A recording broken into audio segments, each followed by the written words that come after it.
ഞങ്ങളും പോയി മൂകാംബികയില്, കൊല്ലൂരിലല്ല കേട്ടോ, ദക്ഷിണ മൂകാംബിക, വടക്കം പറവൂര്. ഈ ക്ഷേത്രോത്പത്തിക്ക് പുറകിൽ എന്തൊക്കെ ഐതിഹ്യ കഥകളൊക്കെ ഉണ്ട്. മൂകാംബിക ദേവി ഇവിടെ ഒന്ന് കുടികൊണ്ടു എന്നാണ് പറയപ്പെടുന്നത്.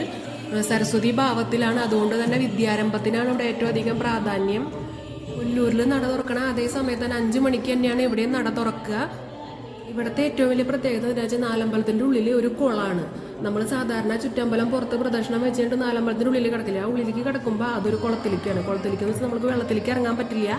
അതിന് ചുറ്റും നമുക്ക് നടക്കാനായിട്ട് ഇങ്ങനെ കെട്ടിയിട്ടുണ്ട്. ആ കുളത്തിൻ്റെ നടുവിൽ അതൊരു താമരക്കുളമാണ്, അതിന് താമരയൊക്കെ ഉണ്ട്. അപ്പോൾ അതിൻ്റെ നടുവിലാണ് ശ്രീകോവിൽ, അതിൻ്റെ ഉള്ളിലാണ് ദേവി ഇരിക്കുന്നത്. പിന്നെ നടുവിൽ ശ്രീകോവിലുള്ള കേരളത്തിലെ ഏക ക്ഷേത്രം എന്താണ്? ഇവിടുത്തെ ഏറ്റവും പ്രധാന വഴിപാടെന്ന് വെച്ച് കഴിഞ്ഞാൽ കഷായ നിവേദ്യമാണ്.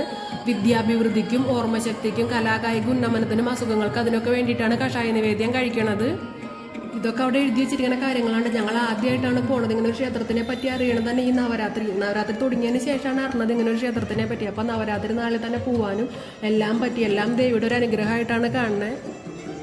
ദേവിക്ക് ഉപദേവതകളായിട്ട് ഗണപതി, മഹാവിഷ്ണു, ഹനുമാൻ, അങ്ങനെ എല്ലാവരും ഉണ്ട്. പിന്നെ ഇവിടെ എല്ലാ ദിവസവും എഴുത്തിനിരുത്തലുണ്ട്. കിഴക്കോട്ട് ദർശനമായിട്ടാണ് ക്ഷേത്രത്തിന്റെ തൊട്ട് മുമ്പിൽ തന്നെ സരസ്വതി മണ്ഡപം, അതിന് തൊട്ടപ്പുറത്ത് തന്നെയാണ് കുളം, ക്ഷേത്രക്കുളം എന്ന് വെച്ചാൽ ഒരു വലിയൊരു കുളമുണ്ട്, നിറയെ മീനുകളൊക്കെ ആയിട്ടാണ്. ഒരു പ്രത്യേകതയാണ്. നമ്മൾക്ക് അവിടെ പോയി കഴിഞ്ഞാൽ ദേവീനെ കണ്ടു കഴിഞ്ഞാൽ വീണ്ടും വന്ന് കാണാൻ അനുഗ്രഹിക്കണേ ദേവി എന്ന പ്രാർത്ഥനയോടെ ഞങ്ങൾ മടങ്ങി.